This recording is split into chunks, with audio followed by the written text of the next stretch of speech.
자, 신명기 말씀 주일로 함께 나누고 있는데요. 자, 신명기 총 34장의 말씀인데 세 부분으로 나뉘어져요. 1절부터 11절까지가 첫 번째 부분인데요. 거기서는 이제 과거 40년 광야 생활을 좀 회고하면서 이제 하나님의 명령에 순종해야 한다. 그런 이야기를 하고요. 그리고 두 번째가 12장부터 오늘 26장까지 이스라엘이 지켜야 될 규례와 법도를 말씀하세요. 이런 규칙을 지켜야 된다. 이런 율법을 지켜야 된다. 그런 내용이고 27장부터 마지막 34장까지는 축복과 저주, 하나님의 복음에 율법에 순종했을 때 어떤 축복을 받고 불순종했을 때 어떤 불이익을 당하는가, 또 모세의 노래, 모세의 죽음, 이렇게 해서 마무리가 돼요. 오늘 우리가 26장 16절부터 19절까지 읽었는데 두 번째 단락의 마무리가 되겠죠. 두 번째 단락의 마무리로서 이제 하나님의 말씀에 대해 전적인 순종, 그리고 순종에 따르는 하나님의 은혜와 복을 약속하고 있습니다. 자, 오늘 말씀 속에서 하나님은 당신의 백성 이스라엘을 향해서 하나님이 갖고 있는 바램을 이야기하세요. 그 바램은 하나님의 자녀들이 보배로운 백성이 되는 것. 우리 18절의 말씀이죠. 여호와께서도 내게 말씀하신 대로 오늘 너를 그의 보배로운 백성이 되게 하시고, 하나님의 백성이 보배로운 백성 또는 보석 같은 백성이 되기를 원하세요. 이런 보석 있으세요? 네? 없어요? 결혼 반지 다 팔았어요? 저도 결혼 반지가 있는데요. 지금 안 끼고 다녀요. 첫째 마디밖에 안 들어가요. 첫째 마디밖에 안 들어가가지고 할 수가 없어요. 자, 누구나 뭐 값비싸 사든 그렇지 않든 자기만의 보석은 다 있을 것 아닙니까? 그렇죠. 근데 보통 보면 내가 보배롭게 여기는 거에 대해서는 한 두 가지 태도를 보이는 것 같아요. 첫 번째는 잃어버리지 않으려고 소중히 간직해요. 그렇죠? 오늘 보배롭다라는 단어가 18절에 나오는데 이 단어의 어근에는 잠가두다라는 그런 뜻이 있대요. 보석을 발견하면 혹은 보배를 소유하게 되면 그것을 잘 보관하려는 마음이 있어요. 잃어버리지 않게, 또 어떻게 해요? 흠이 가거나 훼손되지 않게 잘 보관하려는 그런 태도를 지니게 되죠. 그러니까 하나님도 보석 같은 하나님의 백성들이 잃어버리지 않도록 또는 흠이 없게 안전하게 보존되기를 원하시죠. 두 번째 태도는 그런 거죠. 자랑하고 싶어 해요. 그렇죠? 자랑하고 싶어요. 내가 반지를 하나 딱 하면 어때요? 한겨울에 다 추워서 그냥 훔치고 있는데 왜 이렇게 덥지? 이러면서 난 왜 이렇게 더운지 몰라. 갱년기인가 봐. 이러면서 머리를 쓰다듬잖아요. 웃는 건 머리 다 경험하신 것 같은데. 자랑하고 싶어요. 오늘 말씀은 이 보석에 대한 두 번째 태도, 자랑하고 싶은 하나님의 마음, 그것이 더 두드러지게 드러나는 것으로 보여져요. 19절 보시면 그런즉 여호와께서 너를 그 지으신 모든 민족 위에 뛰어나게 하사 찬송과 명예와 영광을 삼으시고 그가 말씀하신 대로 너를 하나님 여호와의 성민이 되게 하시리라. 자랑하고 싶은 거예요. 찬송과 명예와 영광을 삼으시고 자기 백성이 찬송과 명예와 영광이 되기를 원하시는 것, 쉽게 말해 자랑거리가 되고 싶은 거예요. 그렇죠. 우리는 자녀를 막 이렇게 자랑하는 건 아니겠지만 그래도 자녀를 통해서 좀 영광을 얻고 싶은 마음이 있는 것 아니겠습니까? 참 아이를 너무너무 잘 키우셨어요. 어떻게 이렇게 자녀들을 잘 키우셨습니까? 그런 칭찬을 다 듣고 싶은 것이죠. 하나님은 하나님의 보석 같은 하나님의 백성들이 이처럼 흠없는 자녀로 잘 보존되고 또 많은 민족 가운데에 내놓고 또 자랑할 만한 그런 백성이 자녀가 되기를 원하시는 거예요. 하나님의 보석 같은 자녀. 우리 옆에 분이 하나님의 보석이에요. 한번 보세요. 하나님의 보석이에요. 자, 우리는 어떻게 하나님의 자랑스러운 보석 같은 사람이 될 수 있을까? 첫 번째는요, 하나님의 보석 같은 사람은 하나님과의 관계를 가장 중요하게 여겨요. 하나님과의 관계를. 자, 말씀드린 대로 오늘 26장 16절로 19절 말씀은 두 번째 단락의 마무리인데, 하나님께서 이처럼 여러저런 법조항 우리가 쭉 살펴봤잖아요. 기억나시죠? 뭐 사람이 죽을 때는 어떻게 해야 된다, 뭐 가난한 사람이 있을 때는 어떻게 해야 된다, 전쟁에 나가서는 어떻게 해야 된다, 여러 말씀을 얘기하시는데, 그렇게 법규와 조항을 말씀하신 궁극적인 목적이 무엇일까? 17절과 18절이 그것을 말씀해요. 그렇게 하나님 앞에 충성되이 계명을 지킴을 통해서 내가 오늘 여호와를 내 하나님으로 인정하고 또 그들을 행하고 그의 규례와 명령과 법도를 지키며 그 소리를 들으라. 여호와께서도 내게 말씀하신 대로 오늘 너를 그의 보배로운 백성이 되게 하시고. 자, 17절에는 하나님으로 인정한다는 얘기가 나오고, 18절에는 보배로운 백성이 된다, 이렇게 단어가 나오는데요, 이 인정한다는 것과 되다라는 것이 사실 같은 동사예요. 그러니까 성경은 이런 동사를 반복하면서 그 의미를 이어나가는 이런 언어 유희를 잘 사용하는데, 이게 번역 성경들은 그것을 못 살리는 것 같아요. 이게 인정하다라는 게 된다라는 것이거든요. 그러니 오늘 여호와를 내 하나님이 되게 하고 또 하나님 내가 백성이 되게 하고, 이렇게 일치를 시키든가, 아니면 내 하나님으로 인정하고 하나님도 너희를 보배로운 백성으로 인정하고, 이렇게 말을 가져가 있었으면 굉장히 성경이 재밌게 들렸을 것 같아요. 자, 어찌됐든 지금 이처럼 하나님께서 여러 규례와 법도를 말씀하신 것은 이 규례와 법도를 지킴을 통해서 하나님과 백성과 하나님, 이 관계를 확고하게 하려는 거예요. 하나님과의 관계를 확고하게 하려는 것. 하나님께서 이스라엘 백성들을 출애굽시키셔서 구원하신 궁극적 목적도 그렇죠. 출애굽기 1장 7절에 보면 너를 내 백성으로 삼고 나는 너희의 하나님이 되리니, 너희를 내 백성 삼고 나는 너희 하나님이 되고, 너는 나의 자녀가 되고 나는 너희 아버지가 되고, 나는 너의 선생이 되고 너희는 제자가 되고, 뭐 어떤 거라도 좋아요. 그러니까 하나님께서는 우리와 이처럼 밀접한 관계를 맺기 위하여서 우리를 구원해 주셨다는 것이죠. 그러니 하나님의 구원받은 자녀로서 우리가 가져야 될 가장 중요한 태도 가운데 하나는 하나님과의 관계를 잘 맺는 것, 하나님과의 관계를 최우선순위로 삼는 거라는 거예요. 우리 예수님에서 그런 모습을 보잖아요. 십자가 고난의 예수님이 가장 두려워했던 것이 무엇일까? 물론 육체적으로 그 끔찍한 이런 못이 박히고 뭐 채찍이 얻어맞고 당연히 얼마나 두렵겠습니까? 그러나 그런 육신적 고통뿐만 아니라 예수님이 가장 고통스러웠던 것은 십자가상에서 하나님께 버림받는 거였잖아요. 나의 아버지 죄송합니다. 나의 하나님 어찌하여 나를 버리시나이까? 나의 아버지가 아니라 나의 하나님. 그러니까 예수님께서는 이 땅에 살면서 하나님을 언제나 뭐로 불렀어요? 아버지라고 불렀어요. 복음서를 보시면 늘 아버지, 우리 너희 아버지께 기도하라, 하늘에 계신 나의 아버지께서 아버지. 그런데 한순간 하나님으로, 신으로 불러요. 언제? 하나님께서 돌아가셨을 때, 십자가상에서 버림받으셨을 때는 나의 하나님, 버림받았기 때문에 나의 하나님, 나의 신이여 이렇게 부르는 거예요. 그것이 가장 괴로웠던 거예요.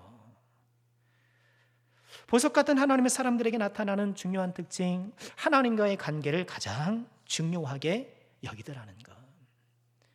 어떤가요? 요즘 나는 하나님과의 관계가 좀 자주 말씀도 나누고 자주 말씀도 듣고 또 자주 생각하고, 그러니까 하나님과의 관계가 원만하신가요? 원만하시다면 그 어느 때보다 이 하나님과의 관계가 좋은 편이라면 그 관계를 지속적으로 유지시키시고, 그 좋은 관계를 맺게 된 것에 대해서 감사하고 롱런하는 관계가 되도록 그 관계를 잘 이끌어 가시길 바라고요.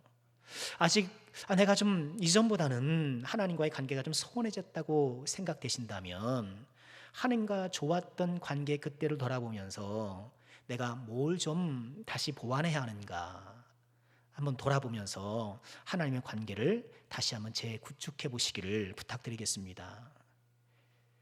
그렇죠. 우린 결국 그건 것 같아요. 이 관계가 좋으면 어디나 그렇지 않습니까? 어디나. 가정에서도 부부 관계가 좋으면 좀 돈을 좀 못 벌 수도 있고, 그렇죠? 집이 초가 삼간일 수 있어도 행복한 거예요. 그러나 대궐 같은 집에서 늘 고기 반찬을 먹어도 관계가 불편하면 힘든 거죠. 우리 신앙생활도 마찬가지예요. 내가 아무리 세상에서 잘 나가고 세상에서 존경받고 화려한 인상을 산다 하더라도 하나님과의 관계가 원만하지 못하면 그것은 불행한 인생이에요. 그러나 비록 내가 이 세상에서 뜻한 대로 다 됩니까? 그러지 않잖아요. 때때로 어려움이 처하고 때때로 부당한 그런 대우도 받고 속상할 때도 있지만 하나님과의 관계가 원만하면 그 사람은 그 관계로 이겨나가는 거예요. 관계가 좋은 사람은 어딜 가든 모든 환경을 극복해내더라고요. 주님과의 관계를 아름답게 맺으시길 바랍니다. 주님과 더 시간을 가지시고 기도하시고 말씀 묵상하시고 또 멍하니 멍 때리지 마시고 하나님 생각하시고 말씀도 생각하시고 또 길을 걷다가 하나님 감사합니다, 하나님 도와주세요, 이렇게 기도도 하고 하나님과 가까운 관계 속에 살아가는 우리 모두가 꼭 될 수 있기를 주님의 이름으로 축원합니다. 자, 보석 같은 하나님의 사람, 하나님의 자랑 삼는 사람은 어떤 사람일까요? 말씀을 잘 지키는 사람이죠. 말씀을 잘 지키는 사람. 16절 말씀 다시 보실까요? 오늘 내 하나님 여호와께서 이 규례와 법들을 행하라고 내게 명령하시나니 그런즉 너는 마음을 다하고 뜻을 다하여 지켜 행하라. 마음을 다해 뜻을 다하여 지켜 행하라는 거예요. 게리 체프먼이라는 분의 5가지 사랑의 언어라는 이런 책이 있죠. 그분은 사랑의 언어가 5가지라고 이야기를 해요. 그분이 이야기하는 건 5가지가 인정하는 말. 내가 사랑을 할 때 사랑에 어떻게 표현하느냐? 인정하는 말을 해주라는 거예요. 2번째는 함께하는 시간. 세 번째는 선물, 보석. 보석은 꼭 아닙니다. 선물. 4번째는 섬겨줘야 돼요. 뭐 해야 돼요? 설거지. 딱 설거지하고. 남편 들어오면 어깨도 좀 주물러주고. 아니에요? 밥 저기 있어, 퍼먹어. 섬겨주고. 그리고 스킨십을 이렇게 해야 된대요. 그렇죠? 너 뻣뻣해지고 어깨 동무도 하고. 이게 5가지 사랑의 언어라는 거예요. 그러니까 사랑을 표현하는 이 사랑의 언어가 상대방이 알아들을 수 있는 언어로야 한다는 거예요. 그러면서 이런 예를 얘기해요. 한 부부가 있었다. 남편은 주말마다 세차를 해주고 집안 청소를 해주는 것이 아내를 사랑하는 방법이라고 생각했다. 반면 아내는 남편과 함께 시간을 보낸 것이 남편을 사랑하는 방법이라고 생각했다. 서로의 사랑의 언어가 달랐던 이들은 결국 이혼을 하게 되었다. 얘가 극단적이에요. 이혼을 하게 되었다.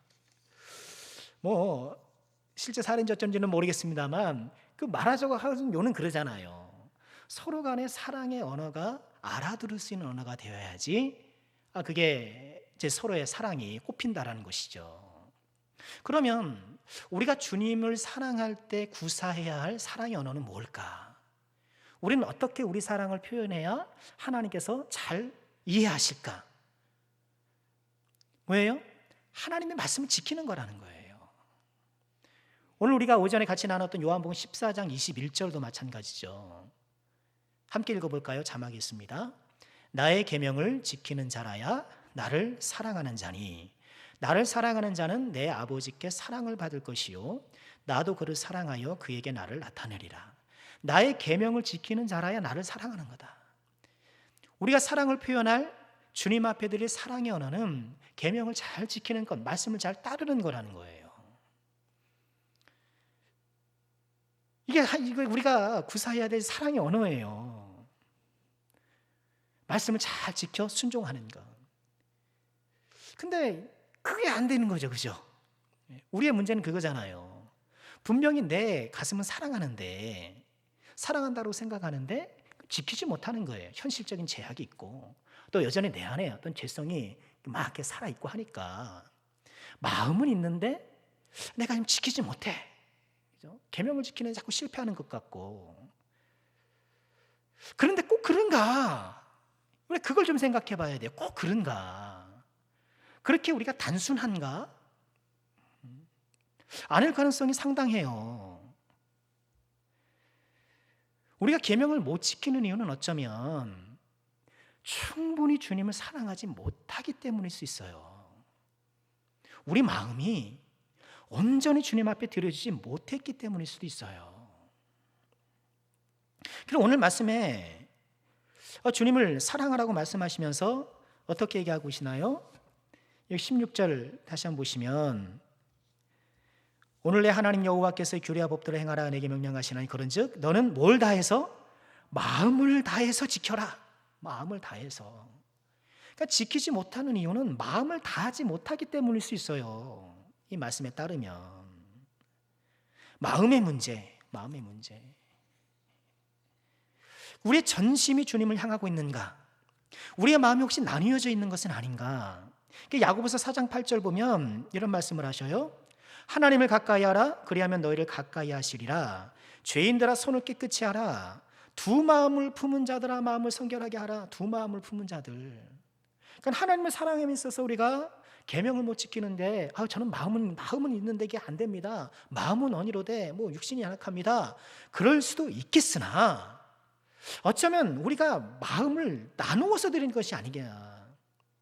전심을 드리지 못하고 모든 마음을 드리지 못하고 갈라진 마음으로 하나님 앞에 나아가고 있는 것은 아닌가. 야고보의 지적은 그거예요.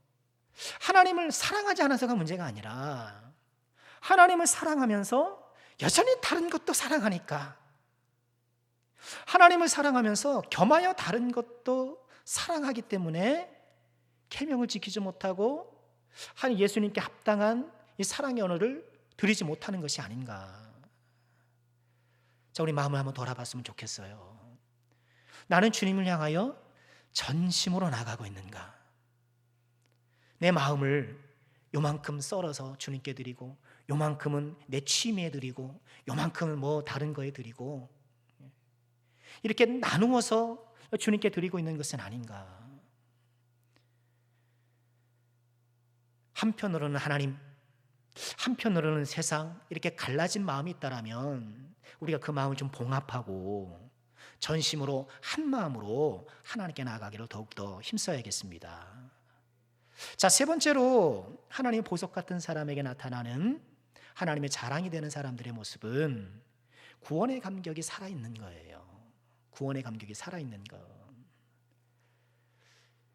주의 말씀을 지켜야 한다는 것을 우리가 다 알잖아요. 근데 계명 그러면 어떻습니까? 계명 그러면 괜히 누가 막 목을 조르는 것 같잖아요.